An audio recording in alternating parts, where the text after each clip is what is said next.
Hello दोस्तों, स्वागत है आपका हमारे यूट्यूब चैनल में।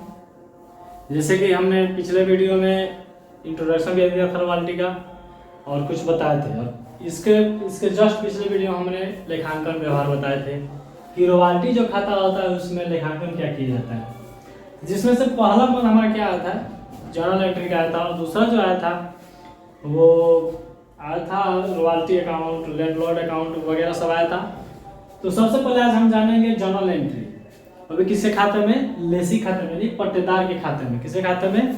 पट्टेदार की खाते में जो मतलब पेमेंट करता है, भुगतान करता है, यही ना जर्नल एंट्री करता है। और जो भूस्वामी होते हैं कभी कभी जर्नल एंट्री करते हैं, तो उनके बारे में भी जानेंगे। फिलहाल हम इसके बारे में जान लेते हैं, ठीक है। तो देखिए, सबसे पहला पॉइंट हमने दर्शा दिया, जब अधिकार शुल्क की राशि न्यूनतम किराए की राशि से कम हो। हमने बताया कि अगर 20 रुपया पर टन है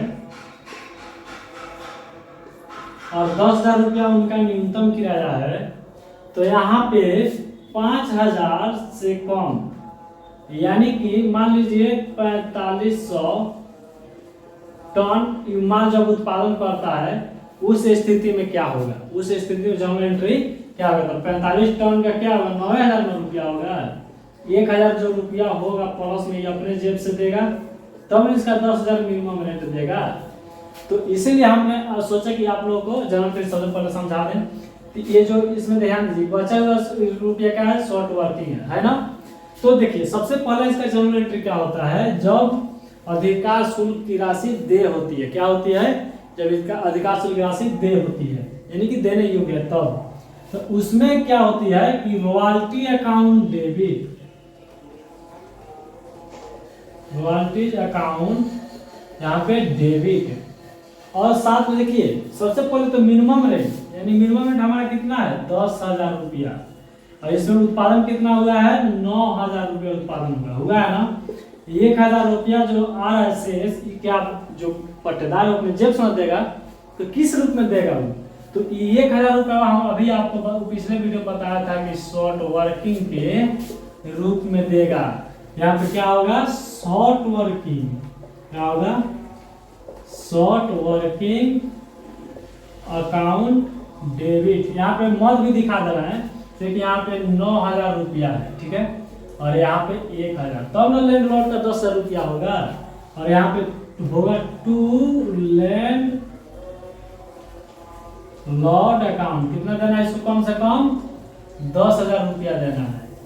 कितना देना है बाबू? 10,000 रुपया देना है। इसमें नाइट्रेशन आप लोग डाल दीजिएगा, being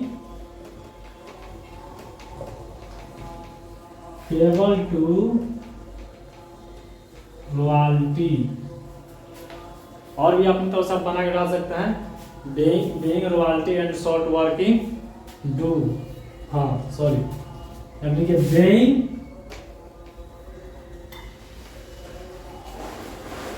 royalty and short working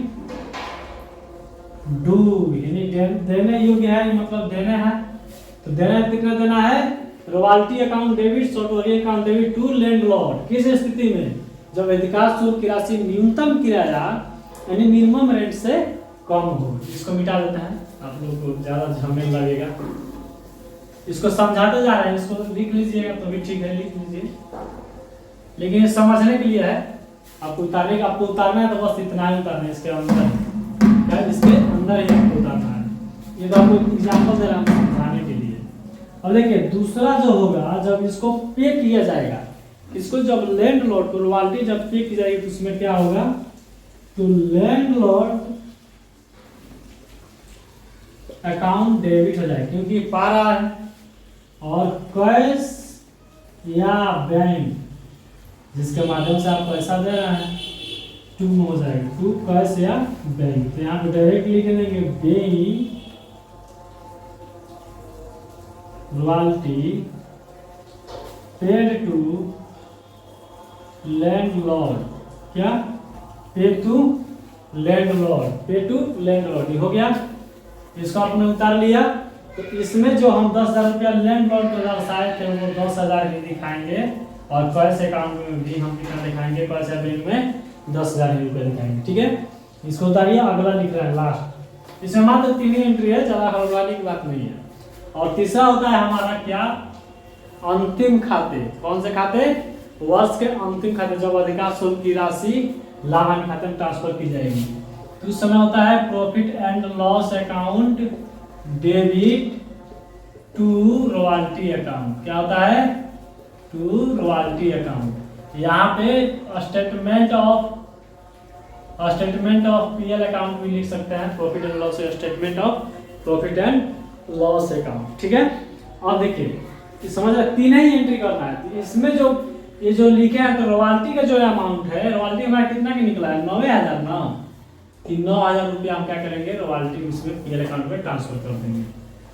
समझ में आया। अब चलिए हम पट्टेदार के अकाउंट में जान लेते हैं, पट्टेदार के जन्म एंट्री कैसे करेंगे। इसको मिटाएं, इसी तरह के वीडियो में स्क्रीनशॉट मार लीजिए और आगे हम मिटा के इसको लिखते हैं। देखिए अब आते हैं हम किसी खाते में, भूस्वामी लैंडलॉर्ड खाते में। तो जैसे कि हमने बताया था कि लेसी के अकाउंट में जैसे ही हम रॉयल्टी बनाएंगे, इसमें क्या होगा, रॉयल्टी रिजर्व हो जाएगा, रॉयल्टी रिजर्व। और दूसरा क्या होगा, रॉयल्टी रिसीवेबल, रॉयल्टी रिसीवेबल। याद आ रहा है कुछ, पिछले वीडियो यदि आप नहीं देखे हैं तो जाके देख लीजिएगा। ठीक है, लिंक डिस्क्रिप्शन में डाल दिया गया है। अब देखिए इसका हम जर्नल एंट्री बताते हैं, नहीं लिखा फिर भी इस वीडियो में हम आपको समझा देंगे। तो देखिए सबसे पहले किसी स्थिति, इसी स्थिति में हम दिखाते रहे हैं जब अधिकांश शुल्क की राशि न्यूनतम किराए की राशि से कम हो, तब भूस्वामी खाते में कैसी एंट्री होगी। तो इसमें एंट्री होगी लेसी, यानी कि दिया कौन है, लेसी दिया है, लेसी ना भुगतान करता है। तो यहाँ पे पाने वाला कौन है, लैंडलॉर्ड है। तो अपने खाते में भुगतान कैसे करेगा, उससे पा रहा है, तो लेसी अकाउंट डेबिट करेगा, लेसी अकाउंट डेबिट टू में करेगा। क्या करेगा टू में, ध्यान दीजिए, सोचिए, उससे पाने वाला है, पाने वाला है ना, तो क्या करेगा, टू रॉयल्टी रिसीवेबल। क्या करेगा, टू रॉयल्टी रिसीवेबल। रॉयल्टी जितना माल उत्पादन किया है ना, ये 9,045 टन उत्पादन किया है, 45 टन, यानी कि 9,000 रुपया इसका हो जाएगा। 20 रुपया प्रति टन है तो 20 रुपया प्रति टन है, तो कितना हो जाएगा, 9,000। 1,000 रुपया इसका लॉस जा रहा है, तो 1,000 रुपया तो देगा, कौन देगा, लेसी देगा अपने जेब से। तो इसके लिए क्या हो जाएगा, जब बोलेगा कि ठीक है अगले 1 साल में 2 साल में रिकवरी आप कर लीजिएगा, तो इसके लिए इसको क्या हो जाएगा, रिजर्व हो जाएगी, अगले साल ही हम करने में से माइनस होने वाला है। तो क्या होगा, रॉयल्टी रिजर्व,